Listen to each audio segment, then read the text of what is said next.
Well, good afternoon, everyone. Welcome to Out on the Ranch with Dr. Lee.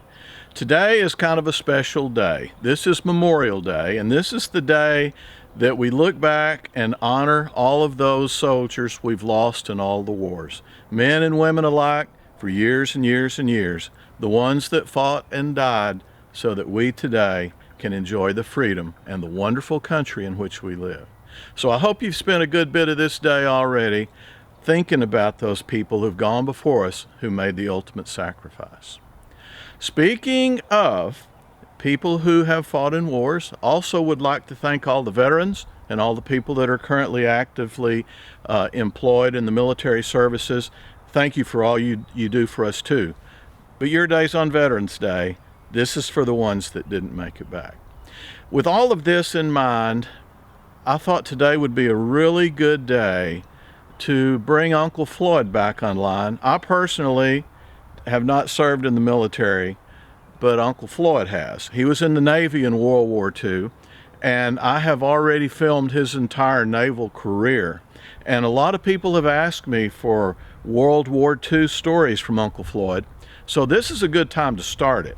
And no, I can't put the whole thing in one video because honestly it goes for probably a couple of hours. Granted, it will be shortened down when I start the editing process, but nevertheless, it's a long video. So what I'm going to do, I've broken it up in segments, and I try, instead of just making it a certain amount of minutes, I try to cover certain topics.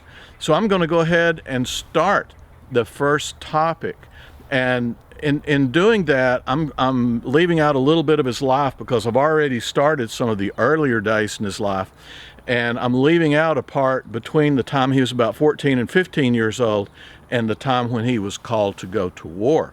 So we'll catch up. That little segment in the middle there, we'll catch it on down the line. But I thought this would be a really good time to go ahead and start Uncle Floyd in World War II. This particular episode picks up where he had to sell the little pharmacy that he had started and go into the Navy. And it ends with him still within the confines of the continental United States. But the next episode will get you into the Pacific Ocean with some pretty interesting stories. Once again, happy Memorial Day to you all. Please don't forget the real reason we celebrate this day. Here's Uncle Floyd. I hope you like it. Thanks for tuning in to Out on the Ranch, and we'll see you next time. Let's see now. Then the war came along, and I sold the drugstore and went to the Navy. I went in the Navy as a second-class pharmacist mate. I joined in Dallas, Texas. They sent me to Corpus Christi for a month of indoctrination. And a little side story to this, when I was working in Mineral Wells, there's a man came in there one day, and he was the agricultural agent for Palapena County.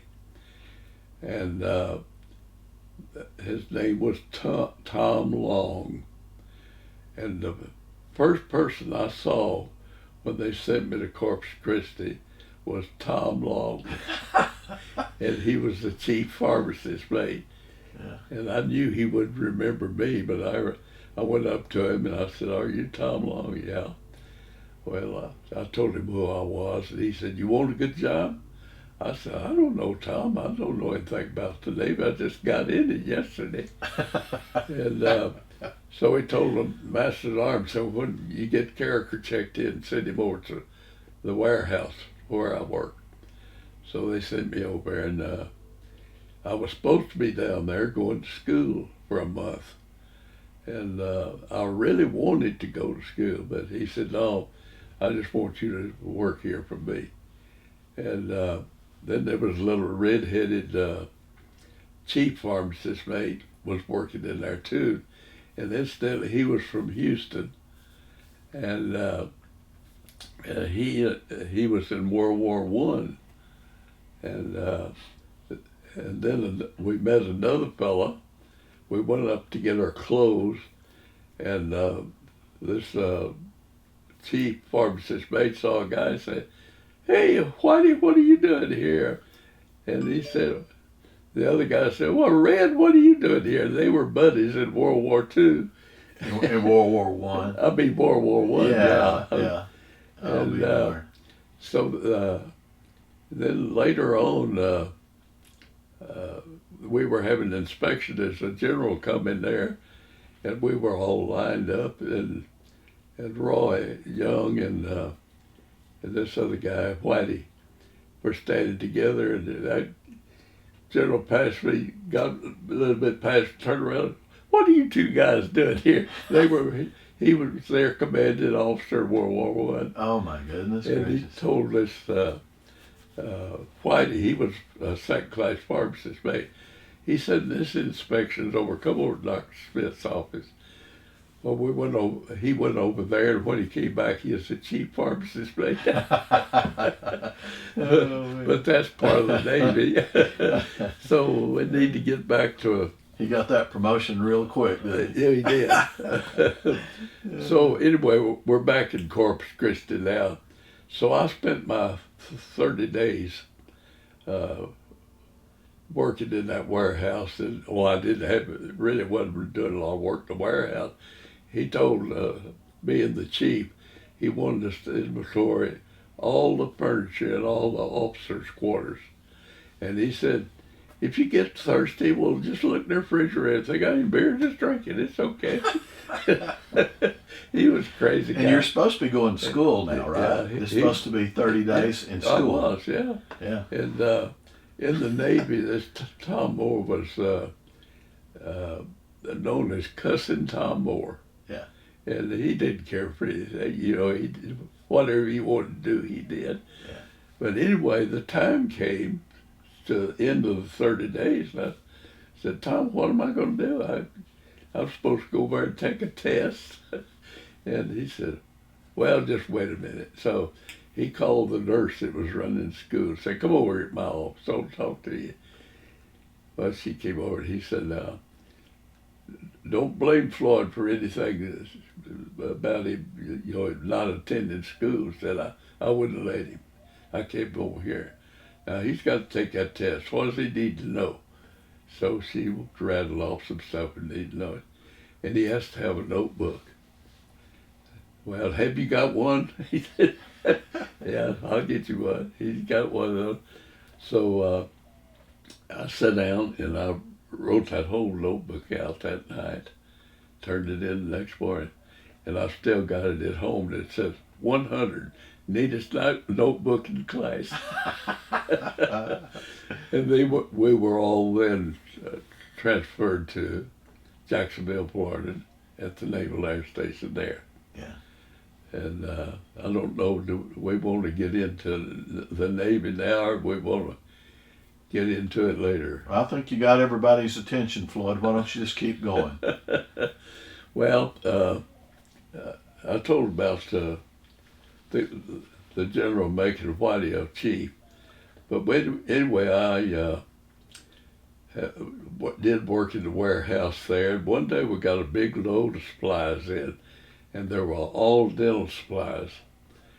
And so I told Mr. Phelan, I said, "I'm going up to the dental school and see if I can get the captain to come down here and help me unload this truck."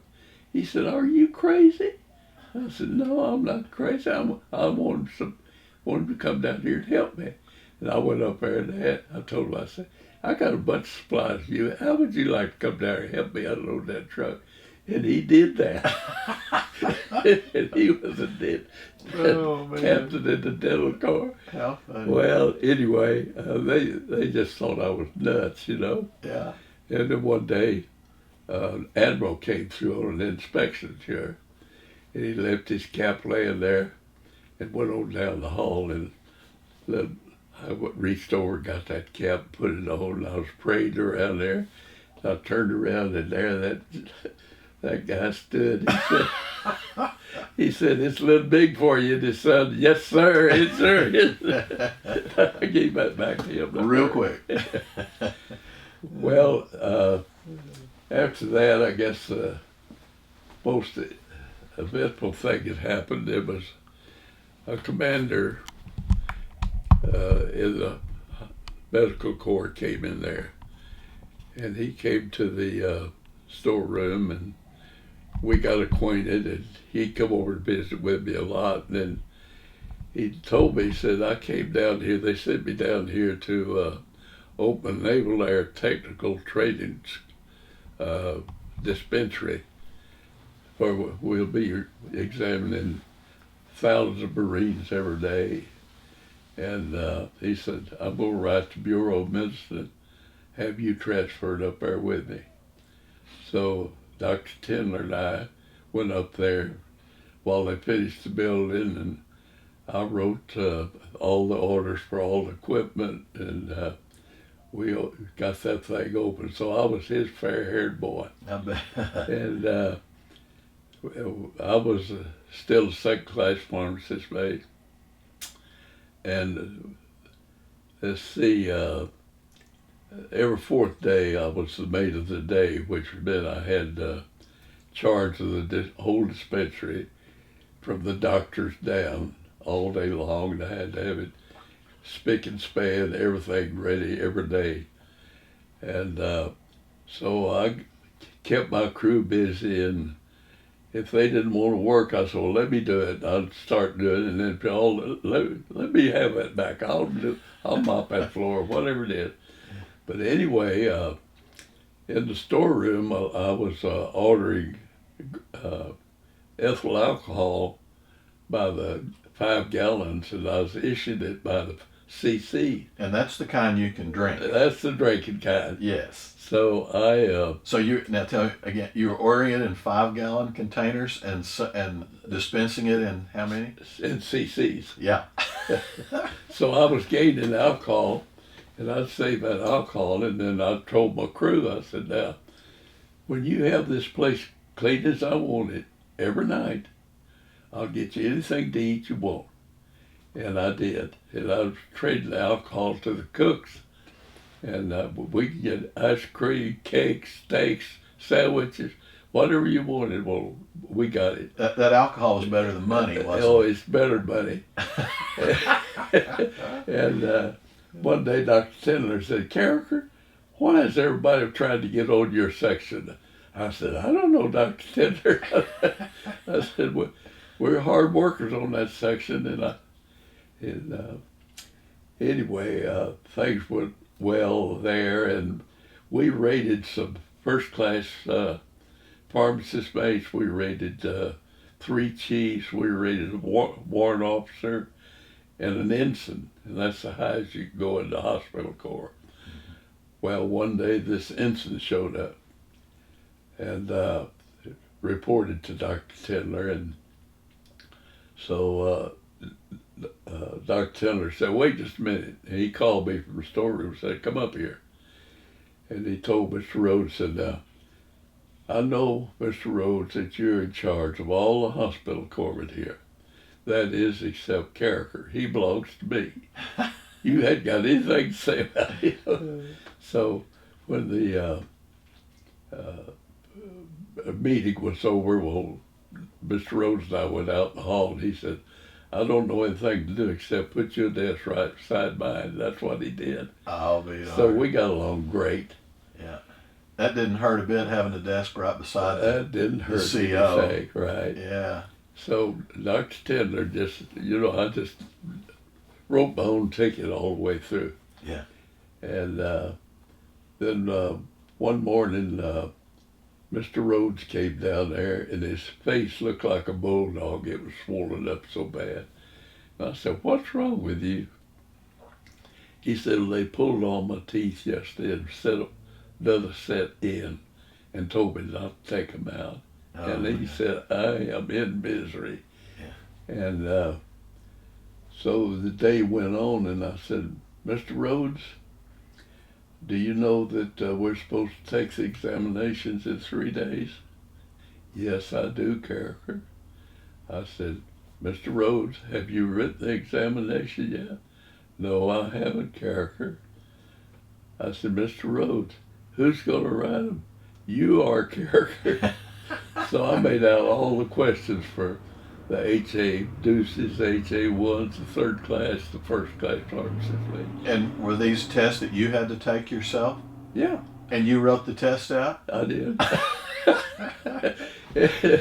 And so the day come to take the exam, we took the exam, and I turned my papers in, and Mr. Rose said, "Floyd, have you got any of that alcohol down there?" I said, "Yeah, I can find a little bit." He said, "Well, get a bottle of it and come go home and spend the night with. We got to go grade papers." so we went out to his house, and his wife cooked us a steak, and we had a couple of drinks, and then we graded the papers. And he said, "I guess I better grade your paper, hadn't I?" I said, "Yeah, it would be right for me to grade my own paper." And he said, "You know, you made the highest grade anybody." So I was the first class pharmacist mate for that on. Let's see. Thanks a lot for watching Out on the Ranch with Dr. Lee and your Uncle Floyd. Well, folks, I hope you like that. Old Uncle Floyd, he's a pretty good storyteller. At 102, I don't think I'm even going to be around, much less telling stories the way he does. Interestingly enough, for those that you who have asked, he's going to be 103 pretty soon. He's got a birthday here in a couple of months, and we'll have a great video on that day. More of the World War II stories coming up next. We'll see you back in about a week with some more Uncle Floyd and some more World War II. You guys take care. Remember, I love you. We'll see you next time.